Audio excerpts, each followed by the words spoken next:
यांच्या राजीनाम्यानंतर महायुतीचा आणखीन एक मंत्री अडचणीत येणार का असा सवाल आता अर्थातच आहे। पश्चिम महाराष्ट्रातील एक पैलवान मंत्री महिलेच्या मागे लागलाय। विजय वडेट्टीवारांनी भाजपच्या एका मंत्र्यावरती गंभीर आरोप केलाय। अशी कृत्य करणारी व्यक्ती मंत्रिमंडळात असेल तर लज्जास्पद आहे असं विजय वडेट्टीवार म्हणाले। तर आणखीन एक मोठा घणाघाती आरोप करण्यात आलेला आहे विजय वडेट्टीवारांकडून। एक मंत्री पैलवान मंत्री रोज व्यायाम करणारा विवस्त्र फोटो एका स्त्रीला पाठवतो। पश्चिम महाराष्ट्रातला 10 दिवस जेलची हवा खाऊन येतो।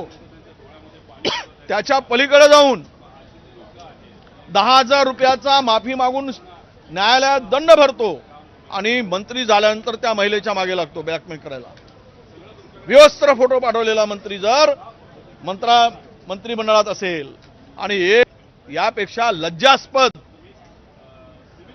यापेक्षा मला वाटतं की महाराष्ट्राच्या या मंत्रिमंडळा म्हणजे आतापर्यंत इतिहासामध्ये अशी काळ्या मंत्र्यांची, काळे धंदे करणाऱ्या मंत्र्यांची यादी रोज वाढत चालली आहे। तर पश्चिम महाराष्ट्रातील एक पैलवान मंत्री महिलेच्या मागे लागलाय अशा पद्धतीचे आरोप केलेले आहेत विजय वडेट्टीवारांनी। अधिक माहिती घेऊया, आपले प्रतिनिधी मंदार गोंजारी आपल्या सोबत आहेत। मंदार, विजय वडेट्टीवार यांनी गंभीर आरोप केलेले आहेत या व्यक्तीबद्दल, त्यांचा रोख कोणाच्या दिशेने असावा, काय सांगाल? विजय वडेट्टीवार यांनी कोणाचं नाव घेतलेलं नाही, मात्र संजय राऊत यांनी याच प्रकरणामध्ये भारतीय जनता पक्षाकडून ग्रामीण विकास मंत्री असलेल्या जयकुमार गोरे यांचं नाव घेतलेलं आहे आणि माध्यमांमध्ये तशा स्वरूपाच्या चर्चा देखील आपण पाहतो आहोत। हे प्रकरण आहे 2017 सालचं, जेव्हा जयकुमार गोरे काँग्रेस पक्षामध्ये होते आणि तेव्हा त्यांच्यावरती आरोप करण्यात आला होता की एका महिलेला त्यांनी त्यांचे विवस्त्र फोटो पाठवले आणि त्याचबरोबर अश्लील SMS देखील पाठवले। त्यावेळी त्यांच्यावरती गुन्हा दाखल करण्यात आला होता आणि ते प्रकरण न्यायालयापर्यंत देखील पोहोचलं होतं। त्यानंतर जयकुमार गोरे यांनी भारतीय जनता पक्षामध्ये प्रवेश केला आणि भारतीय जनता पक्षाकडून 2019 ची विधानसभा निवडणूक लढवली।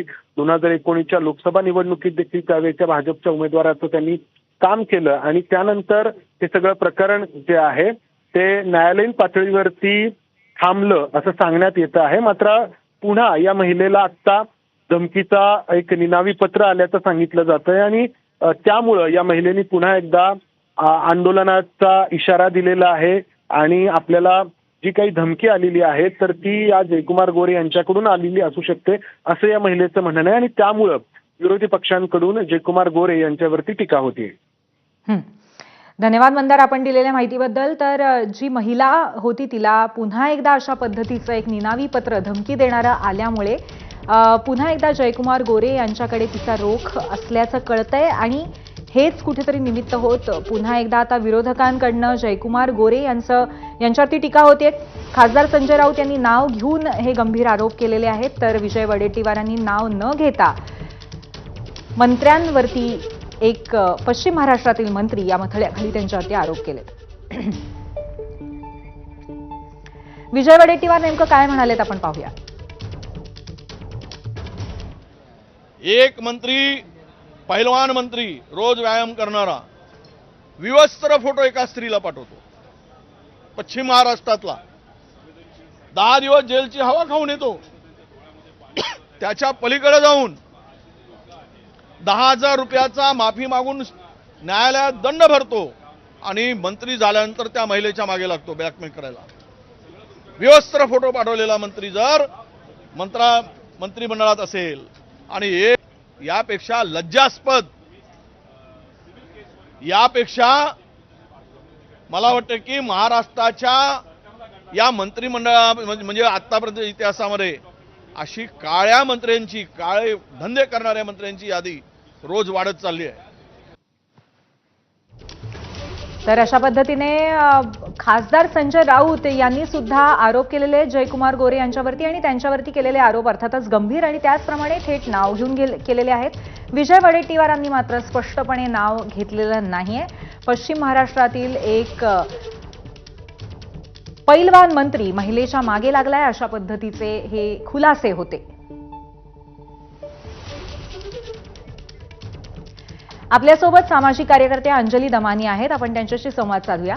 अंजलीताई, विजय वडेट्टीवारांनी नाव न घेता आणि खासदार संजय राऊत यांनी जयकुमार गोरे यांचं थेट नाव घेऊन गंभीर आरोप केलेले आहेत. ते स्त्रीची हरॅसमेंट करण्याच्या बाबतीतले आहेत. आपली पहिली प्रतिक्रिया याबद्दल. नाही, मला काल रात्रीच ही बातमी कळली आणि त्या हंबीररावांच्या कुटुंबातल्या त्या अतिशय चांगल्या अशा स्त्री आहेत आणि त्यांना 2016 पासून त्यांचा असा छळ होत होता. त्यांना हे असे विकृत लोक जयकुमार गोरेंसारखे हे जर असे फोटो पाठवत होते ज्याच्यासाठी त्या माणसाला जेल देखील झाली होती. असं असताना पुन्हा अशा लोकांना मंत्रिमंडळात घेण्याची काय गरज आहे, हा मला फडणवीसांना प्रश्न विचारावासा वाटतो. की इकडे आपण बघतोय की रोज उठून यांवर अत्याचार होत आहेत आणि एवढं प्रचंड प्रमाणात होत असताना अशा विकृत माणसाला मंत्रिपद देणं हे कितपत योग्य आहे. आणि अशा लोकांना ताबडतोब, आणि आता मला वाटतं जानेवारीपासून मंत्री झाल्या त्यांनी पुन्हा एकदा त्यांचा छळ करायला सुरुवात केली आहे. मला आजच मी आता त्यांचा नंबर मागवण्याचा प्रयत्न केलाय, कारण त्या गव्हर्नरची भेट घेऊन त्यांना भेटून सांगणार आहेत की अशा मंत्र्यांना तुम्ही ताबडतोब बडतर्फ करा. तर माझी पण तीच मागणी राहणार आहे. मी त्यांच्याबरोबर फोनवर बोलून त्यांच्या बरोबर जाणार आहे गव्हर्नरना भेटायला आणि ही मागणी मी देखील करणार आहे की असे विकृत मंत्री महाराष्ट्रात नको. अंजलीताई, कुठेतरी अशा पद्धतीने सत्ता हाती आल्यानंतर विकृती पोसली जात असेल तर अशा मंत्र्यांवरती चाप लावणं, त्यांच्या सत्तेवर चाप लावणं हे आत्ताच्या सरकारच्या प्रतिमेच्या दृष्टीने आता खूप महत्त्वाचं झालंय असं तुम्हाला वाटतं का? मला तर वाटतं प्रतिमा सोडा, म्हणजे सरकारचं हे कर्तव्य आहे की असा मंत्री जर मंत्रिमंडळात बसत असेल तर त्याला तिथून दूर करणं हे सरकारचं कर्तव्य आहे. आणि अशा लोकांना मंत्रिपदाची देण्याची काय गरज आहे? चांगली सद्ग्रस्त या सरकारला मिळत नाहीत का? म्हणजे चांगली लोक महाराष्ट्रात नाहीत का? का असे शोधून शोधून एक एक नग त्या मंत्रिमंडळात भरलेत? मला तोच प्रश्न पडतोय मुळात. धन्यवाद अंजलीताई आपल्या सविस्तर प्रतिक्रियेबद्दल. दरम्यान खासदार संजय राऊत यांनी या संदर्भात काय भाष्य केलंय आपण पाहूया. आज एक नवीन प्रकरण सातारचे जयकुमार गोरे यांच्या बाबत एक अत्यंत गंभीर म्हणजे स्वारगेट पद्धतीचं प्रकरण आहे. ते स्वारगेटला जो प्रकार घडला तोच प्रकार देवेंद्र फडणवीस यांच्या मंत्रिमंडळाचे भाजपचे त्यांचे अत्यंत लाडके मंत्री जयकुमार गोरे यांच्या बाबतीत घडलेला समोर येतो. इतिहास काळातले छत्रपती शिवकाळातले सेनापती हंबीरराव मोहिते यांच्या कुटुंबातल्या एका स्त्रीचा, सरसेनापती हंबीरराव मोहिते यांच्या कुटुंबातील एका स्त्रीचा या मंत्र्यानं कसा छळ आणि विनयभंग केलेला आहे या संदर्भातली माहिती समोर आली आणि ती महिला, ती अबला पुढल्या काही दिवसामध्ये विधान भवनासमोर उपोषणाला बसते अशी ती बातमी. संजय राठोड तुमच्या मंत्रिमंडळात आहे. आता हे पात्र नवीन निर्माण झालं. फडणवीस साहेबांनी त्यांच्या मंत्रिमंडळाचे पत्ते पुन्हा एकदा पिसले पाहिजे. त्यांनी पुन्हा एकदा सर्व मंत्र्यांची झाडाझडती घेतली पाहिजे आणि ही सगळी जी रत्न आहेत, ही किती रत्न आहेत, 14 रत्न आहेत का अजून काय रत्न आहेत मला माहित नाही, ही सगळी रत्न त्यांनी एकदा तपासली पाहिजेत की कोणाचं नक्की काय आहे. जयकुमार गोरे यांच्या बाबतीत समोर आलेली माहिती अत्यंत गंभीर आहे. महाराष्ट्राला काळीमा फासणार.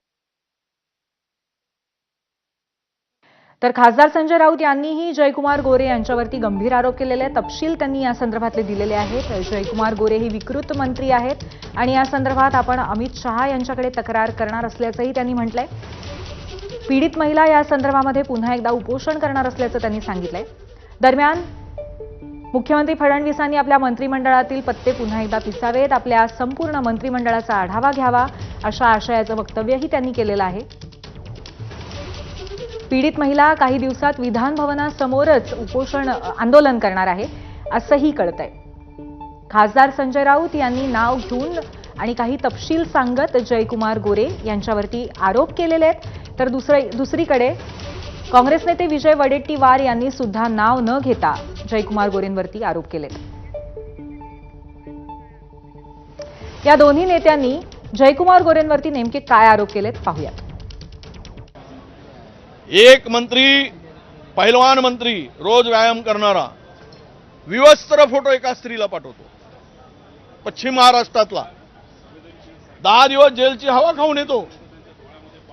त्याच्या पलीकडे जाऊन 10,000 रुपयाचा माफी मागून न्यायालयात दंड भरतो आणि मंत्री झाल्यानंतर त्या महिलेच्या मागे लागतो ब्लॅकमेल करायला. विवस्त्र फोटो पाठवलेला मंत्री जर मंत्रिमंडळात असेल आणि यापेक्षा लज्जास्पद, यापेक्षा मला वाटतं की महाराष्ट्राच्या या मंत्रिमंडळा म्हणजे आतापर्यंत इतिहासामध्ये अशी काळ्या मंत्र्यांची, काळे धंदे करणाऱ्या मंत्र्यांची यादी रोज वाढत चालली आहे. आज एक नवीन प्रकरण, सातारचे जयकुमार गोरे यांच्याबाबत एक अत्यंत गंभीर म्हणजे स्वारगेट पद्धतीचं प्रकरण आहे. ते स्वारगेटला जो प्रकार घडला तोच प्रकार देवेंद्र फडणवीस यांच्या मंत्रिमंडळात ते भाजपचे त्यांचे अत्यंत लाडके मंत्री जयकुमार गोरे यांच्या बाबतीत घडलेला समोर येतो. इतिहास काळातले छत्रपती शिवकाळातले सेनापती हंबीरराव मोहिते यांच्या कुटुंबातल्या एका स्त्रीचा, सरसेनापती हंबीरराव मोहिते यांच्या कुटुंबातील एका स्त्रीचा या मंत्र्यानं कसा छळ आणि विनयभंग केलेला आहे या संदर्भातली माहिती समोर आली आणि ती महिला, ती अबला पुढल्या काही दिवसामध्ये विधान भवनासमोर उपोषणाला बसते अशी ती बातमी. संजय राठोड तुमच्या मंत्रिमंडळात आहे. आता हे पात्र नवीन निर्माण झालं. फडणवीस साहेबांनी त्यांच्या मंत्रिमंडळाचे पत्ते पुन्हा एकदा पिसले पाहिजे. त्यांनी पुन्हा एकदा सर्व मंत्र्यांची झाडाझडती घेतली पाहिजे आणि ही सगळी जी रत्न आहेत, ही किती रत्न आहेत, 14 रत्न आहेत का अजून काय रत्न आहेत मला माहित नाही, ही सगळी रत्न त्यांनी एकदा तपासली पाहिजेत की कोणाचं नक्की काय आहे. जयकुमार गोरे यांच्या बाबतीत समोर आलेली माहिती अत्यंत गंभीर आहे. महाराष्ट्राला काळीमा फासणार. तर खासदार संजय राऊत यांनी थेट स्वारगेट बलात्कार प्रकरणातील आरोपीशी संभावना केलेली आहे जयकुमार गोरे यांची. तर त्याचबरोबर विजय वडेट्टीवारांनी विवस्त्र फोटोज त्यांनी पाठवले होते अशा एका मंत्र्याचा उल्लेख त्यांनी नाव न घेता केलेला आहे. दरम्यान या सगळ्या प्रकरणामध्ये आम्ही जयकुमार गोरेंशी सुद्धा सातत्याने संपर्क साधण्याचा प्रयत्न करतोय.